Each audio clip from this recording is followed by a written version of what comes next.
এবং সবার সঙ্গে দেখা করে এটার অগ্রগতি জানবো, তার জন্য অপেক্ষা করছিলাম। চট্টগ্রাম বন্দর আমার কাছে কোনো অপরিচিত জায়গা না, যেহেতু এখানে বড় হয়েছি। ছাত্রাবস্থাতেও এখানে এসেছি জাহাজ দেখার জন্য, এবং যখন জাহাজ থেকে মাল খালাসের দৃশ্য, সেই দৃশ্য ভিন্ন জিনিস। খোলের ভেতরে গিয়ে মাথায় করে বস্তা বস্তা উপরে উঠাচ্ছে, তারপরে ক্রেন আসলো, ক্রেন দিয়ে পরবর্তী পর্যায়ে, সেই পর্যায় থেকে চট্টগ্রাম বন্দর আজকে বর্তমান পর্যায়ে এসছে।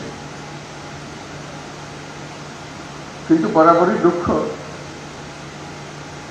এটার পরিবর্তন এত শ্লথ কেন? দুনিয়ার সব কিছু পাল্টে যাচ্ছে, আমাদের এখানে এটা পাল্টায় না কেন? এটা আজকের প্রশ্ন না। একজন চট্টগ্রামবাসী হিসেবে এই পথে আসা যাবার ক্ষেত্রে দেখা হয়, বিশেষ করে যখন গাড়ি চলে না, আটকে যায়, কি হলো, ট্রাক কি ভর্তি রাস্তা, মাল খালাস করতে পারতেছে না, এদিকে প্লেন মিস করে ফেলছি, এই দুর্ভাবনা। কাজে এটা সম্বন্ধে চিন্তা না করে উপায় নেই।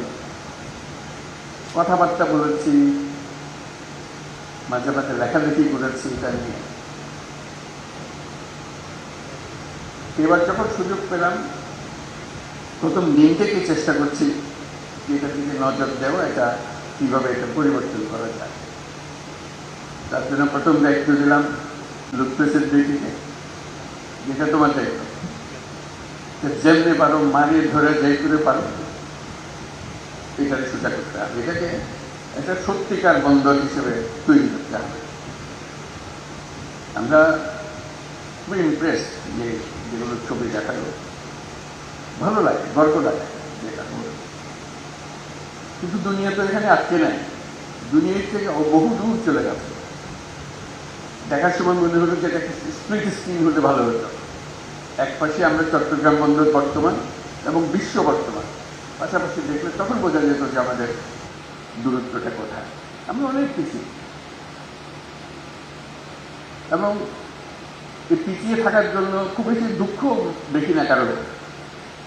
না ছোটখাটো জিনিস নিয়ে ঝগড়া করে, এখানে গোলমাল, এখানে গোলমাল। শারীরিকভাবে যেটা বিরাট পরিবর্তন দরকার, এটা কারো খুব গরজ আছে বলে মনে হয় না। তো সেই জন্যই খেলাখেলি করছিলাম, বারে বারে লুৎফুকে পাঠাচ্ছিলাম। জামানের সঙ্গে পরিচয় হয়ে তার সম্বন্ধে রিয়ার অ্যাডমিরাল জামান চেয়ারম্যান সাহেব, তার কথা শুনে একটু আশ্বস্ত হলাম যে একটা লোক আছে পেছনে লেগে আছে। তো তা আমাদের দরকার হলো তার একটু সাহায্য করা। তারপরে সাকাওয়াত আসলো, সাকাওয়াতকে বললাম যে আমি আর কিছু শুনতে চাই না, বাদ সব এটার পেছনে থাকো, এটা অমুক তারিখের মধ্যে এগুলো সব দিয়ে দিতে হবে বন্দর ব্যবস্থাপনার যারা পৃথিবীর সেরা যারা, তাদের হাতে দিয়ে দিতে হবে, যেভাবেই হোক। মানুষ যদি রাজি না থাকে তাদেরকে রাজি করাতে হবে, মানুষকে রাজি করে করার দরকার নেই, রাজি করিয়ে করতে হবে। কারণ এমন একটা বিষয়, এটা পুরো জিনিসটা শুনলে রাজি হওয়ার কোনো কারণ নেই। সবাই চায় এটার ভালো হোক, না বোঝার কারণে সে মনে করছে না আমার ওই ক্ষতি হবে, ওইটা হলে ভালো হবে না, ওইটা তো আমাদের ছিল, খেতে কেন দিচ্ছেন, এসব কথা আসবে। যখন দেখবো যে না এটা সবার জন্য ভালো হবে, তাহলে আমার আপত্তি নেই।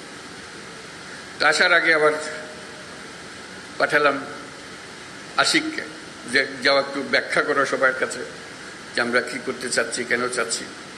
সেও চেষ্টা করলো। আমার এই চিন্তাটার কারণটা হলো, বাংলাদেশের অর্থনীতি যদি পাল্টাতে হয়, পাল্টাতে হবে, এটা হয় এর অবকাশ নেই, আমাদেরকে পাল্টাতে হবে। তাহলে চট্টগ্রাম বন্দর হলো ভরসা। এটাকে বাদ দিয়ে বাংলাদেশের অর্থনীতি নতুন কোনো পাতা, নতুন কোনো অধ্যায়ে প্রবেশ করার কোনো সুযোগ নেই। এই পথ খুলে দিলে বাংলাদেশের অর্থনীতির পথ খোলে। এই পথ না খুললে বাংলাদেশের অর্থনীতি যতই লাফালাফি, ততই ঝাপাঝাপি করো, কিচ্ছু হবে না। তো আমি একজনকে বোঝাচ্ছিলাম যে এটা কেন আমি এরকম মনে করছি। আমি বললাম চট্টগ্রাম বন্দরটা হলো বাংলাদেশের অর্থনীতির হৃৎপিণ্ড। এই হৃৎপিণ্ড যদি দুর্বল হয়, তুমি ডাক্তার বৈদ্য সবকিছু আনো, মেরামত হবে, কিন্তু চলে না। ছোট্ট একটা হৃৎপিণ্ড, তার মধ্যে হলো রোগাক্রান্ত। এই হৃৎপিণ্ডকে তুমি যতই ঠেলাঠেলি করো, এটা দিয়ে বেশি রক্ত সঞ্চালন হবে না। এটি যদি আমরা একমত হই যে বাংলাদেশের অর্থনীতির হৃৎপিণ্ড হলো চট্টগ্রাম বন্দর, তাহলে ওটার যে সাইজের বন্দর আছে, যে সাইজের হৃৎপিণ্ড আছে, ওই সাইজে চলবে না। এই হৃৎপিণ্ড বিশ্ব সাইজের হৃৎপিণ্ড করতে হবে, তাহলে এটা পাম্প হবে, সেটা সারা বাংলাদেশ জুড়ে সেটা সচল হবে। এখান থেকে অর্থনীতি সচল হয়ে তার নালি দিয়ে উপরের দিকে যাবে, সারা দেশ জুড়ে ছড়িয়ে যাবে, আবার সারা দেশের জিনিস এখান দিয়ে বিদেশে চলে যাবে। এটাই হলো হৃৎপিণ্ডের কাজ, এটাই হলো বন্দরের কাজ। বন্দর আরও আছে, কিন্তু এটা হলো একেবারে কেন্দ্রীয়, সবচেয়ে বড় যে জিনিসটা। এখান থেকে সমস্ত কিছু নিয়ন্ত্রিত হবে। কাজে আমরা বললাম যে পৃথিবীর সারা বন্দর ব্যবস্থাপক যারা আছে তাদেরকে ডাকো। দেখলাম যে আগেই ডাকা হয়ে গেছে, কিন্তু কাজটা হচ্ছে না। আমি বারে বারে সবার কাছে আবেদন করছি, এটা তাড়াতাড়ি করে ফেলো। যত দিন যাবে আমরা এই হৃৎপিণ্ডকে আর ওইভাবে স্থাপন করতে পারবো না। আমাদের যে সুযোগ আছে, এই সুযোগে আমরা হৃৎপিণ্ডকে ওই সাইজের, যে সাইজে আমরা কল্পনা করি বাংলাদেশের অর্থনীতি দাঁড়াবে, বাংলাদেশের ভবিষ্যৎ পরিবর্তন হয়ে যাবে, এটা পরিবর্তন না করে বাংলাদেশের কোনো অর্থনৈতিক পরিবর্তন সম্ভব না। কাজে আমাদের কাছে এটার পেছনে যেতে হবে। এবং তার সঙ্গে আবার যোগ করলাম, এটা শুধু হৃৎপিণ্ড বাংলাদেশের জন্য না, আশেপাশের দেশগুলোর সঙ্গে সংযুক্ত। যে কারণে নেপালের কথা বললাম, ভুটানের কথা বললাম, সেভেন সিস্টার্সের কথা বললাম। সবার জন্য হৃৎপিণ্ড একটাই, নেপালের জন্য হৃৎপিণ্ডই নেই। কাজে আমাদের হৃৎপিণ্ড দিয়ে তাকে চালতে হবে। আমরা তাকে সেই সংযুক্ত করতে চাই, এটা আমাদেরও লাভ, তাদেরও লাভ, আমাদেরও লাভ। এটা এমন নয় যে তাদের মেহেরবানি করি, মেহেরবানির বিষয় না। এই হৃৎপিণ্ড যদি সংযুক্ত হয়, সেও লাভবান হবে, আমরাও লাভবান হব। ভুটান যদি এটার সঙ্গে সংযুক্ত হয়, সেও লাভবান হবে, আমরাও লাভবান হব। সেভেন সিস্টার যদি এটার সঙ্গে সংযুক্ত হয়, তারাও লাভবান হবে, আমরাও লাভবান হব। এই হৃৎপিণ্ডকে বাদ দিয়ে চললে যারা এটাতে বাদ দেবে তারা ক্ষতিগ্রস্ত হবে।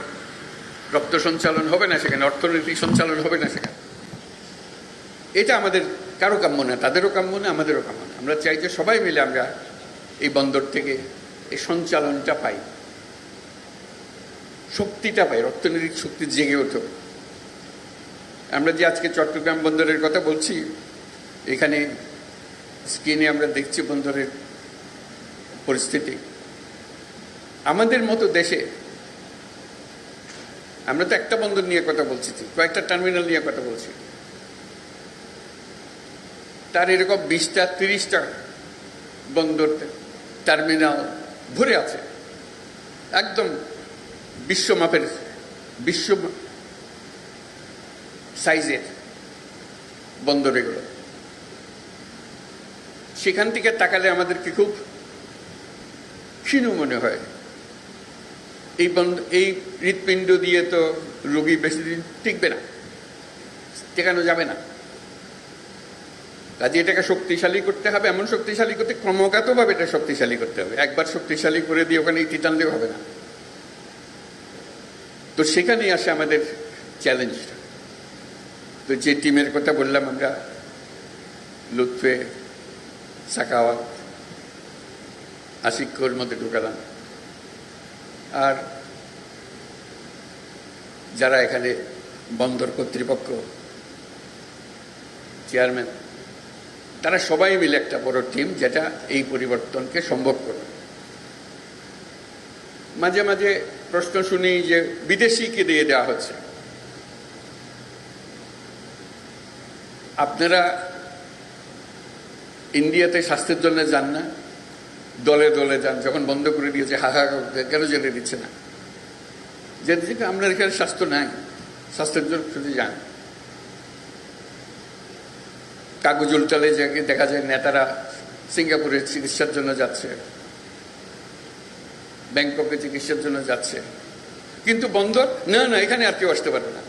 ভাই, আমাদের চিকিৎসা দরকার, তো এই হৃৎপিণ্ডের চিকিৎসার দরকার, কারণ বিদেশি ডাক্তার আনতে হবে, তো উপায় নাই আমাদেরকে সবচেয়ে সেরা চিকিৎসক এটার পেছনে দিতে হবে, যাতে এই হৃৎপিণ্ড বিরাট আকারে আমাদের বানিয়ে দিতে পারে, কোনো রকম সমস্যা যেন আমাদের না হয় কোনো কাল। এই হৃৎপিণ্ড ক্রমাগত মজবুত হবে, ক্রমাগত শক্তিশালী হবে, ক্রমাগত বৃহত্তর হবে। সেটার নামই তো হলো জাতি।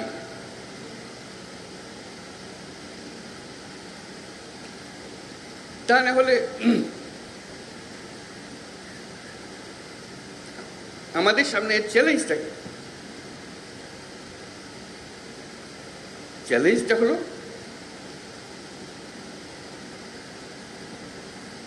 আর 10 রকম জাতি আমাদের এই মতো অবস্থা থেকে, উপর থেকে না, আমাদের সেটা অনেক খারাপ অবস্থা থেকে আমাদেরকে ডিঙ্গিয়ে শত শত মায়ের আগে চলে গেছে। তা আমরা কেন হতভাগা জাতি হলাম? এটা পরিবর্তন করতে পারবো না। কাজে আমাদেরকে বড় ডাক্তারকে দিয়ে কাজ করতে হবে। এটা আমাদের লাভ। একটা লাভ হলো এর পেছনে আমাদের কোনো টাকা পয়সা খরচ লাগছে না। এটা মজার জিনিস তাদের সঙ্গে। Build, operate and transfer. তোমরা বানাও, তোমরা কাজ করো, রোজগার করো, এই মেয়াদের মধ্যে আমাদেরকে দিয়ে দিতে হবে। আমরা 1 পয়সা খরচ করবো না। কাজে পয়সা বেঁচে গেল, কাজটা হয়ে গেল। তারা যখন কাজে নামবে, তারা দুনিয়াতে শত শত কোর্ট পরিচালনা করে। ওরা হলো দুনিয়ার সেরা। যাদের কথা আমরা বলছি, যাদের সঙ্গে আমরা কাজ করছি, তারা হলো দুনিয়ার সেরা। যেগুলো বন্দরে যান তাদের মার্কা দেখবে, এই যে এখানে বসে আশেপাশে। কাজে তারা যখন একটা বন্দরের দায়িত্ব নেয়, তারা আমাদের মতো করে বানাবে না। তারা যে পর্যায়ে বন্দর চালায় দুনিয়াতে, কারণ এটা তাদের বন্দর। লিজ যখন দিয়েছি, তারা যখন বানাচ্ছে, এটা তাদের বন্দর, তাদেরকে রোজগার করে টাকাটা উঠাতে হবে। তারা তাদের সেই প্রযুক্তি দিয়ে এটাকে বানাবে। কথাটা এখানেই শেষ হলো না যে তাদের প্রযুক্তি দিয়ে বানাবে। তারা আগে যত টার্মিনাল বানিয়েছে, বন্দর বানিয়েছে, যেখানে যেখানে বানিয়েছে, তাদের অভিজ্ঞতা গেছে। তাদের সেই সর্বশেষ প্রযুক্তি, সর্বশেষ অভিজ্ঞতা এখানে আনবে। যখন শুরু করেছিল তখনকার অভিজ্ঞতা না। যখন এখন যেটা করছে যে এই বন্দরে আমরা এমন করব যাতে টাকাটা তাড়াতাড়ি তুলতে পারি, আরো বেশি টাকা উঠাতে পারি, এটা আমাদের লাভ। তোমরা যন্ত্রটা বানিয়ে দিয়ে গেল, আমরা এটাও চালাবো এখান থেকে, তোমাদের মেয়াদ যখন শেষ হয়ে যাবে। আমাদের টাকা লাগলো না, আমাদের অভিজ্ঞতা লাগলো না, তাদের অভিজ্ঞতা দিয়ে শুরু হলো। আমরা প্রযুক্তির শেষ মাথা থেকে শুরু করলাম, উচ্চতম শীর্ষ থেকে শুরু করলাম, সেটুকু আমরা পেলাম। যখন সবাই হাহা করে আমাদের সব চাকরি চলে গেল, তা বললাম যে ওরা যে আসছে, ওরা কি তাদের দেশ থেকে লোকজন নিয়ে আসবে, শ্রমিক নিয়ে আসবে যেটা চালানোর জন্য? ওরা তো তোমাদের এখান থেকে লোক নিয়ে যায় তাদেরগুলো চালানোর জন্য। কাজে এই কারখানা, এই বন্দর চালাতে হলে আমাদের লোকে তো চালাবে, এটার থেকে গত্যন্তর নাই। কারণ আমাদের লোকে শিখিয়ে দিলে খুব সহজে সে শিখে ফেলে, তার লাভ, খরচ কম। চিন্তা করো, এক ইউরোপ থেকে শ্রমিক এনে যদি আমাদের বন্দর চালাতে হয়, ওই ব্যবসা লাইতে উঠবে। এখানকার মানুষ দিয়ে তাকে চালাতে হবে যদি বন্দর চালাতে হয়। বলছে তারা তো যন্ত্রপাতি এনে ফেলবে, কম লাগবে, ঠিক কথা, কিন্তু বন্দরও তো বড় হবে, ক্যাপাসিটিও বড় হবে। কাজে যেখানে আগে 1 জন লাগতো, এখন বন্দর বড় হওয়ার কারণে সেখানে 5 জন লাগবে, প্রযুক্তি সত্ত্বেও। সেটা রইল। আমার দৃষ্টি সেটা না, সে যুক্তিতে আমি বলি না যে হ্যাঁ যুক্তি। তা আমি বলি যে যদি 5 বছর লাগে, আজকে কন্ট্রাক্ট দিয়ে দিলাম, সই করে দিলাম, 5 বছর লাগলো এটাকে বন্দর হিসাবে পরিচালনা করতে, ধরলাম 30 সাল, 30, 31, 5 বছর। 5 বছর পরে তারা কাজ শুরু করব, সত্যিকার এর মতো কাজ শুরু হবে, কিন্তু সত্যিকার ফুল স্পিডে কাজ শুরু করল। ইতিমধ্যে যারা তাদের সঙ্গে কাজ করলো, আমাদের লোকজন যারা কাজ করলো, তারা কিন্তু অভিজ্ঞ হতে আরম্ভ করেছে। ক্রমে ক্রমে তাদের উপরে ভরসা করবে। এর পরবর্তী 5 বছরে আমি একেবারে গ্যারান্টি দিয়ে বলতে পারি, যদি 31 সালে তারা কর্মক্ষম হয়ে যায়, চালু হয়ে যায় সবকিছু, আর 5 বছর 36 সালের মধ্যে পৃথিবীর যত দেশে যত বন্দর তারা চালায়, এই সমস্ত টপ কোম্পানিগুলা, তাদের বহু জায়গাতে বাংলাদেশিরাই পরিচালনা করবে। এখান থেকে এত এক্সপার্ট হয়ে গেছে, ওরা যেহেতু তোমরা চলো, এটা সস্তা, তাড়াতাড়ি শিখে, বেশি হামলা হুজ্জত করে না, এবং তাদের বুঝে নেবার ক্ষমতা সাংঘাতিক। দেখবে যে যেই বন্দরে পা দাও, পরিচালনা কি হচ্ছে, ও তো বাংলাদেশি ডিরেক্টর, আমাদের ও বাংলাদেশি, সেখান থেকে দিয়ে এসছে। কোথা থেকে এসছে? ও চট্টগ্রাম বন্দর থেকে এসছে। চাকরি কমবে না চাকরি বাড়বে? আমরা বুঝতে চাই না কেন? মানুষ তার নিজের প্রয়োজনে এটা করবে। আমাকে দরখাস্ত নিয়ে ঘুরতে হবে না, সে সাধবে যে চলো তোমাকে অমুক জায়গাতে পাঠিয়ে দিচ্ছি, তুমি পরিবার নিয়ে চলো, তুমি আমার বন্দরের এই কাজটা করো, তুমি এখানে খুব ভালো কাজ করেছো। তো যে জায়গাটা খালি হবে সেখানে আরেক বাংলাদেশি আরেকজনে পাবে, সে নিজের দেশ থেকে আনে সুবিধা করতে পারবে না, কেন এরা চটপট শিখে ফেলতেছে। আচ্ছা, বিরাট একটা সুযোগ আমাদের। আমরা আগে যে কোনো জাহাজে চড়ি, জাহাজের নাবিক হলো কোথায়? চাঁদগাঁয়ের নাবিক, সিলেটি নাবিক, এটা আমরা সবসময় জানি। পরে এখন দেখা যাবে যে বন্দরে নামি, বন্দর পরিচালনায় সব বাংলাদেশি, চাঁদগাঁইয়া, নোয়াখালীরা, বরিশাল্লা, যত কথা সব আমাদের দেশি। এটা ছাড়া উপায় নেই তো। আমাদের সেই ক্ষমতা আছে, সেটাকে অবজ্ঞা করে আমরা পাশ কাটিয়ে চলে গেলে আমাদের কপালে আমরা দুঃখ দিলাম। তো সেটাই আমাদের পরিবর্তন। আমরা চাই যে তাড়াতাড়ি কাজটা হোক। সবার কাছে অনুরোধ, সবাই চট্টগ্রাম বন্দরের যে টিম আছে, রিয়ার অ্যাডমিরাল জামান, তার পেছনে আমরা দাঁড়াই, যে আপনি কি করতে চান আমাদেরকে বলেন, আমরা এই আপনার দলে শরিক হলাম। এই চট্টগ্রাম বন্দর সেরা বন্দর হিসেবে আমরা রাখবো। এই জন্য এটা সেরা না হলে বাংলাদেশের অর্থনীতি সেরা হবে না, এই কথাটা আমাদেরকে সবাইকে বুঝতে হবে এবং তড়িৎ সিদ্ধান্তগুলো নিতে হবে, যাতে করে আমরা ওই যে 36 সালের কথা বললাম, যেখানে বাংলাদেশেরাই পৃথিবীর বন্দরগুলো চালাবে, সেই দিনের আমরা অপেক্ষায় থাকলাম। আমি অভিনন্দন জানাচ্ছি চট্টগ্রাম বন্দর কর্তৃপক্ষকে, অভিনন্দন জানাচ্ছি আমাদের সহকর্মী সাকাওয়াত, দৌড়াদৌড়ি করছে সবসময় এটাকে সামনে নিয়ে আসার জন্য, উপদেষ্টা মণ্ডলীর সিদ্ধান্তগুলো চূড়ান্ত করার জন্য।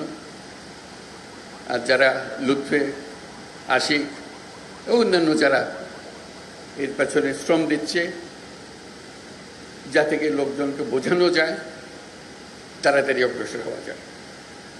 আজকে এখানে দাঁড়িয়ে আমার খুব ভালো লাগলো কথাবার্তাগুলো শুনে, এবং আমি বিশ্বাস করি আমরা যদি দ্রুত চুক্তিগুলো সই করে ফেলতে পারি, কাজগুলো শুরু করে করতে হচ্ছে। অনেক দিন হয়ে গেল, গত হয়ে গেছে, আমাদের আর অপেক্ষা করার সুযোগ নেই। আমাদের যতদিন অপেক্ষা করব, আমাদের এই হৃৎপিণ্ড এত চাপ পড়বে যে একদিন কলাপস করে যাবে, পারবে না, সহ্য করতে পারবে না।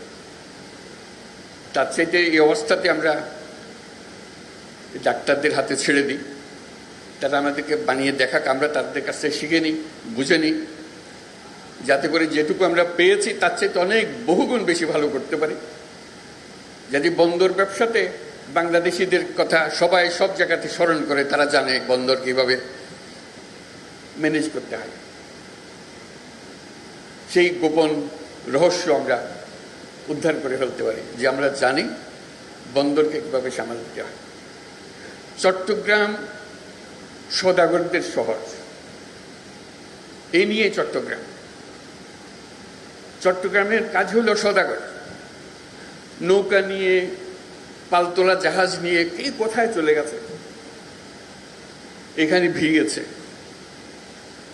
তার আগে এসেছিল আরবরা, এসেছিল পর্তুগিজরা, এসেছিল। কিন্তু বাংলাদেশে চাটগার লোকই এই বৃত্তি হিসেবে নিয়েছে সওদাগরে। তারা ব্যবসা চেনে।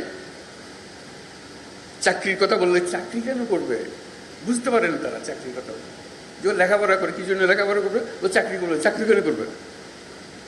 আমি তো দোকানে বসে দিয়েছি তারা। আমাদের বাবা মারা আমাদেরকে দোকানে বসে দিয়েছি, আমিও দোকানে বসছি। তারা চিন্তা করেন যে চাকরি বলে একটা জিনিস হতে পারে। তারা সওদাগর, তারা দেশ বিদেশে যাবে, ব্যবসা করবে।